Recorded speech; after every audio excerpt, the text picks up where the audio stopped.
अस्सलाम वालेकुम। आप रिसेप्शनिस्ट हैं और इस सेशन में आप एडिट केस को देखेंगे। नेक्सस पेशेंट को दो तरह से सर्च करने का क्राइटेरिया प्रोवाइड करता है, लेकिन नेक्सस रिकमेंड करता है कि आप पेशेंट केस सर्च क्राइटेरिया में पेशेंट केस नंबर को यूज करें जब आप पेशेंट को सर्च करें। आइए देखते हैं। हम पेशेंट लिस्ट पे आते हैं। सर्च क्राइटेरिया हमारे पास पेशेंट सर्च क्राइटेरिया है, वो सारे का सारा ये है, और पेशेंट केस सर्च क्राइटेरिया है।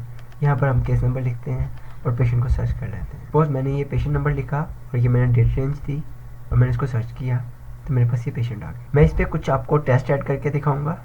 1401 एंटर किया, मैं इसको सेव एंड क्लोज कर देता हूँ। ये मेरे पास केस है जो मैंने एंटर किया। मैं इसमें आपको एडिट केस के, अगर आपके पास राइट्स हैं तो आप इसको एडिट कर सकेंगे, और कंट्रोल F4 से भी, जैसे मैंने इसको सिलेक्ट कर लिया है, यहाँ पर आकर मैं कंट्रोल F4 प्रेस करूंगा तो भी मैं स्क्रीन को ओपन कर पाऊंगा। सपोज मेरे पास पेशेंट आता है और आके कहता है कि मेरे पास पैसे नहीं है या कोई वजह है जिसकी वजह से मैं ये टेस्ट नहीं लगवाना चाह रहा और मुझे इस टेस्ट को एडजस्ट करना है। अगर मेरे पास एडमिन राइट्स हैं तो मैं एडिट केस की स्क्रीन को ओपन कर पाऊंगा और जिस टेस्ट को वो डिलीट करवाना चाह रहा है मैं उस पर क्लिक करूंगा। टोटल अमाउंट मेरे पास 1700 है। जैसे ही मैं डिलीट का बटन प्रेस करूंगा तो ये अमाउंट मेरे पास 1500 रहेगी। और अब जो है वो स्टूल का भी नहीं करवाना चाह रहा, मैं उस पर भी क्लिक करता हूँ और मैं इसको डिलीट का बटन प्रेस करता हूँ तो ये 1100 रहेगी। ठीक है, 1500 से ये 1100 रहेगी। अब आपने एक चीज़ नोट की होगी, ये टेस्ट बेसिकली जो रेड हुए हैं ये डिलीट हो गए हैं। और अगर हम इसकी एडजस्टमेंट देखना चाह रहे हैं तो आप जस्ट उस टेस्ट को सिलेक्ट करेंगे और उसको एंटर का बटन प्रेस करेंगे तो आपके पास ये एडजस्टमेंट शो हो गई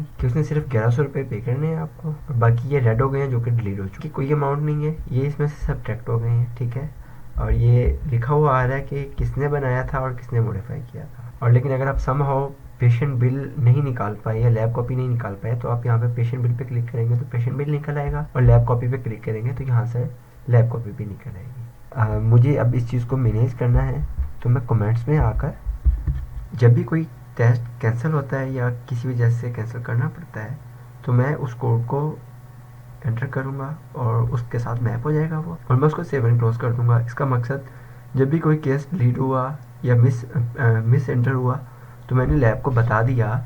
लैब की रिपोर्ट्स में ये लिखा हुआ आएगा कि ये किस वजह से, मैंने किस वजह से इस गलत केस को एंटर किया। मैं जैसे इसको सेव एंड क्लोज करूँगा तो ये मेरे पास सेव हो जाए। अगर सपोज मेरे पास एडिट के राइट्स नहीं थे, यहाँ पर ये एडिट के राइट मेरे पास हाइड हुए थे समहाउ, तो मैं क्या करूँगा, मैं न्यू एक्सपेंस में आऊँगा, मैं अपना सेंटर लिखूँगा, सेंटर का कोड लिखूँगा, अपने एम्प्लॉय का नाम लिखूँगा, अमाउंट जो मैंने उसको रिबस्ट की या उसको मैंने पैसे जो है बाय हैंड लिए थे उससे मैंने उसको वापस किए, और यहाँ पर उसकी डिस्क्रिप्शन लिखूँगा कि मैंने ये क्यों किया, किस लिए किया, और किस जो भी मेरी रीज़न होगी मैं वो यहाँ पर लिखूँगा।